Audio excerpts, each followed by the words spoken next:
If you look at the Bible, there are things that God will say, don't. Thou shalt not kill. Thou shalt not commit adultery. You see, they were very clear. God doesn't miss the statement. God did not say don't get a divorce. Proverbs 22:3 says, the prudent see danger and take refuge. Prayer is not a safety plan. You go and meet a pastor and you are telling them you're going through abuse, that your husband is abusing you or your wife is abusing you, and they tell you to go back and pray. Please leave that church.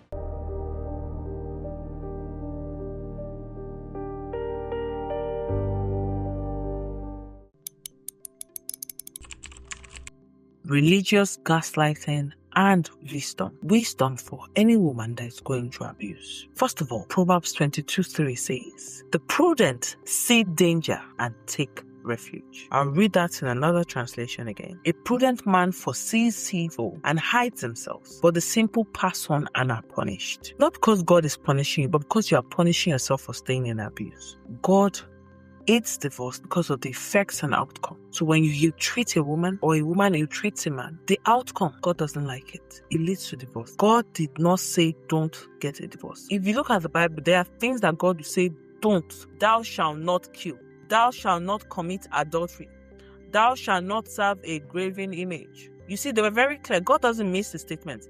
I hate a proud look. Does that mean there's no proud look? Does that mean people will not have proud look? So when God said I hate divorce, He did not say don't get divorced. They're two different things. Now let's go deeper into religious gaslighting. You see, prayer is not a safety plan. You go and meet a pastor and you are telling them you're going through abuse, that your husband is abusing you or your wife is abusing you, and they tell you to go back and pray. Please leave that church, leave that pastor. You see, it's not every pastor that is qualified to give you counseling when it comes to relationships or marriage. What does their own marriage look like? They're human beings like you. Yes, they might be anointed as pastors. Does that mean is their calling to be relationship counselors? In fact, some pastors have destroyed more marriages than saved them because they've brought in their bias into giving counsel. And that's why I have a problem when any pastor just feels they can give counsel because they're pastors. You want to counsel on marriage. It doesn't mean because you've been in marriage for 15, 20 years, suddenly you are certified to counsel married people. Have you looked at the examples of their own marriage? Is that what you want? If that is what you want, by all means, please take advice from that pastor. But prayer is powerful. Prayer can change anything. There's nothing impossible for God to do. But understand what we're saying. When you're in danger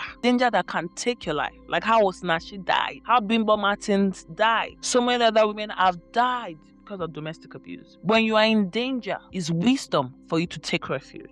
It's wisdom for you to leave. You know, they'll say, pray more, pray more. It should never be used to silence you when you're in danger. When you tell the pastor you're in trouble and they tell you to go and pray, that is not pastoral care. When a woman is saying, he's hurting me, or the man is saying, she's hurting me, and the only response is go and pray, that is not pastoral care. That is religious gaslighting. They are gaslighting you because it's like they're trying to deny your reality, the reality of your abuse. It's almost like you are being invalidated. I'll give an example. I remember when I was in a church, I was being condemned because I was a single mom. I was quite new to being a single mom then. There was a lot of judgment, a lot of condemnation. And I remember I was trying to tell my pastor's wife what I was going through. And I remember there was this particular day I'd been suicidal. And I was telling my pastor's wife that, I was going through suicidal thoughts, that I think I need to seek help because I used to be beaten, blah, blah, blah, that those things are coming back. And it's like, when I remember them, I get afraid. You know what she told me? She said I've not fasted enough, that I've not prayed enough, that I should pray more. Imagine I could have just killed myself by accident. Can an insane person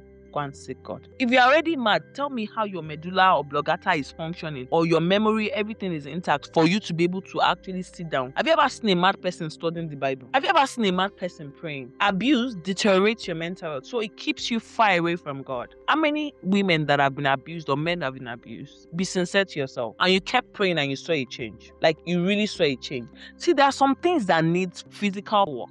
If you have anger management problem, it's not prayer that will solve it all. You go and seek help. You take practical steps. When you're getting angry, maybe you leave the situation, you will take practical steps. So you can pray. Not that prayer will not work. Well, your hardened heart has to change God. You need to take practical steps. Now let's go on. Yes, you can pray, but also seek safety. Document. If you find yourself in an abusive situation, document because of this religious gaslighting. Because you see, the more you are close to all these religious people that keep telling you to go back and pray, at some point you start to believe what they're saying over the reality that you're experiencing. So you need to document the abuse. When you're going through abuse, take journal and start writing it down. Today, on this day, this happened. I said this, Document. Because a time will come, the longer you're there, you won't remember some of those things. And they will tell you it's not as it happened. And they will gaslight you further. So you need to document. And I'll tell you a secret. Documenting helped me to stay sane. And that's why I talk a lot about journaling on my other platform. It was one thing that kept improving my mental health when it got deteriorated when I was going through abuse. Document. Document. Talk to your journal so that you don't go mad. Seek help. I can't emphasize this enough.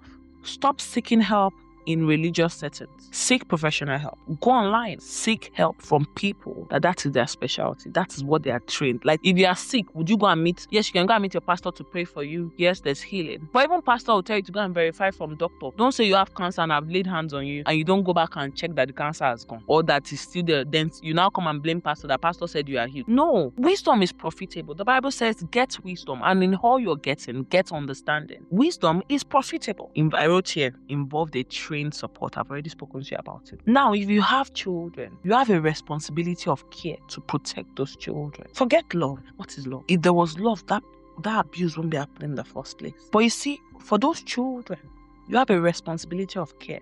You're a custodian of them and hers. God borrowed you those children. What are you doing with them?